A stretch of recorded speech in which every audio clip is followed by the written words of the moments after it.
Fasya Nabila, aku dari Gus 9. Aku berasal dari daerah Jawa Tengah, lebih tepatnya aku berasal dari kota Wonogiri.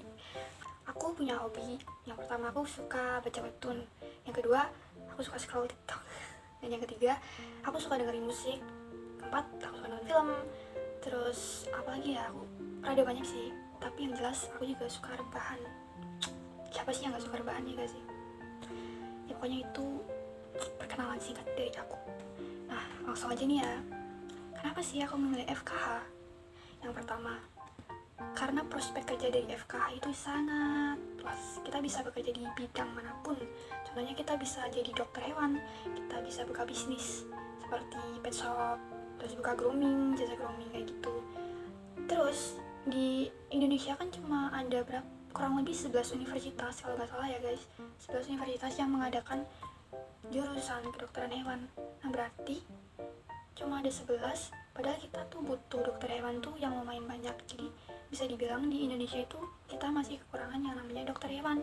Oleh karena itu aku ingin jadi dokter hewan supaya kita bisa memenuhi jumlah dokter hewan untuk menolong hewan-hewan yang membutuhkan gitu.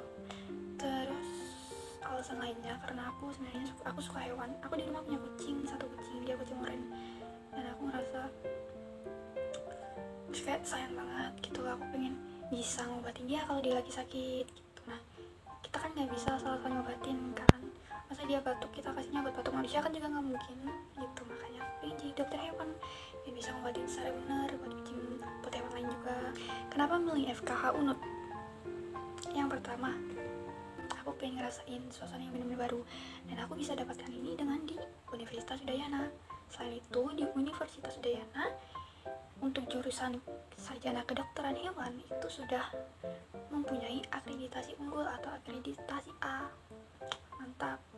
Terus juga kalau di Bali itu kan deket sama pantai, kalau stres gitu kita bisa langsung healing kemana, ke Sanur atau kemana gitu. Jadi di sini aku akan menampilkan salah satu ikon dari Fakultas Kedokteran Hewan Udayana, yaitu anjing Kintamani. Lihat, anjing Kintamani adalah anjing yang berasal dari daerah Kintamani, Bali, Indonesia. Di mana daerah Kintamani ini merupakan daerah pegunungan yang dingin. Oleh karena itu, anjing Kintamani itu bisa tahan dengan suhu yang dingin. Anjing Kintamani ini mempunyai bulu yang tebal di bagian ekor dan juga bagian leher. Jadi ini bisa membantu mereka untuk menghangatkan tubuh mereka dari suhu yang dingin. Gitu. Selain itu, untuk anjing Kintamani yang betina, dia mempunyai kebiasaan unik, yaitu saat hamil dia menggali lubang yang cukup dalam, gunanya untuk saat dia udah lahiran, anak-anaknya ini diasuh di lubang tersebut gitu. Nah selain itu, anjing Kintamani ini umurnya cukup panjang loh guys, dia kurang lebih bisa bertahan sampai 20 tahun. Oleh karena itu banyak orang yang memelihara dia, jadiin teman, jadi sahabat. Lumayan kan 20 tahun menemani kita gitu. Nah selanjutnya, apa sih yang dimaksud dengan profesional, beretika, dan berbudaya? Jadi profesional adalah seseorang yang ahli pada bidang yang ditekuninya. Kemudian beretika adalah seseorang yang memiliki tingkah laku atau sikap yang sesuai dengan norma yang ada. Kemudian dia juga mengerti tentang apa itu perilaku yang baik dan juga yang buruk, bisa membedakan kedua hal itu. Lalu berbudaya adalah seseorang yang memiliki tingkah laku sesuai nilai-nilai kebudayaan yang hidup di masyarakat, terutama nilai-nilai moral. Dari ketiga hal tersebut, apa sih hubungannya dengan dokter hewan? Jadi kita sebagai dokter hewan kita harus bisa profesional, harus ahli dalam bidang kita. Jadi supaya kita saat ada pasien, kita bisa mengobati, tidak salah saat pengobatan. Kemudian kita juga harus punya etika dalam melayani pasien. Dan juga kita saat menjalankan tugas profesi sebagai dokter hewan, kita bisa berjalan sesuai dengan nilai-nilai budaya yang ada di dalam masyarakat. Kemudian kenapa sih kita sebagai dokter hewan memerlukan tiga hal tersebut? Karena dengan ketiga hal tersebut kita bisa mendapat kepercayaan dari masyarakat. Apabila kita mempunyai sikap yang profesional, beretika, jadi masyarakat, wah dokter ini bisa dipercaya nih, aku jadi bisa ngerasa aman untuk mengobati hewan aku ke Selain itu, apabila kita memiliki ketiga hal ini, maka kita akan bisa lebih bertanggung jawab dengan profesi kita sebagai dokter hewan dan juga bisa meningkatkan kredibilitas kita sebagai dokter hewan.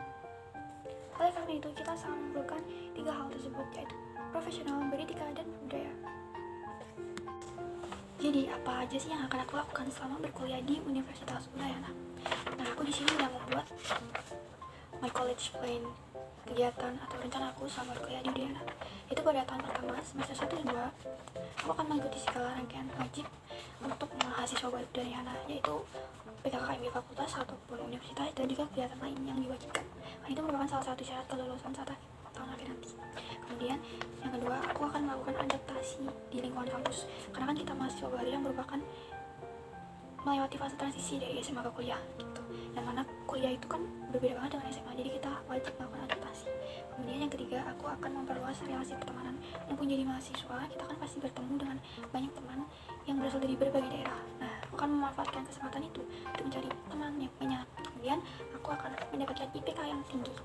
Kemudian untuk tahun kedua atau semester 3 dan 4, di sini yang pertama harus tetap meningkatkan IPK aku supaya tetap tinggi. Kemudian aku akan mengikuti kegiatan pengabdian masyarakat ataupun volunteer. Aku meletakkan kegiatan ini di tahun kedua karena aku merasa di sini mungkin aku sudah cukup beradaptasi dengan lingkungan kuliah. Jadi aku bisa memanage waktu dengan lebih baik. Jadi aku meletakkan ini di tahun kedua. Setelah itu aku akan melakukan poin SKP gitu. Jadi mungkin tahun kedua ini aku akan jadi mahasiswa yang cukup aktif. Kemudian aku akan memperluas relasi pertemanan. Itu salah satu kegiatan yang wajib dilakukan. Kemudian untuk tahun ketiga atau semester 5 dan 6, yang pertama aku tetap harus meningkatkan IPK karena untuk aku akademik nomor 1, jadi aku harus mempertahankan IPK yang tinggi. Kemudian aku akan mengikuti kegiatan lain yang diselenggarakan oleh kampus. Kemudian aku akan melakukan penelitian dan juga aku akan mulai mencicil untuk mencari judul skripsi, dan kemudian aku tetap akan memperluas relasi bersama anakku. Kemudian untuk tahun terakhir atau semester 7 dan 8, aku akan memfokuskan diri aku untuk mengerjakan skripsi, kemudian sidang skripsi, habis itu yudisium, dan lulus tepat waktu dengan predikat cum laude. Yeay. Setelah itu aku akan mempersiapkan diri untuk mengikuti kelas. Itu jadi tujuan aku, yaitu bisa lulus tepat waktu dan mendapatkan predikat cum laude. Itu semoga bisa tercapai, amin ya Allah. Jadi itu adalah kegiatan yang aku lakukan saat aku berkuliah di Universitas Udayana selama 4 tahun. Nah, itu tadi rencanaku selama berkuliah di Universitas Udayana. Dan mungkin video ini cukup sekian. Thanks for watching semuanya. Terima kasih, goodbye, see you.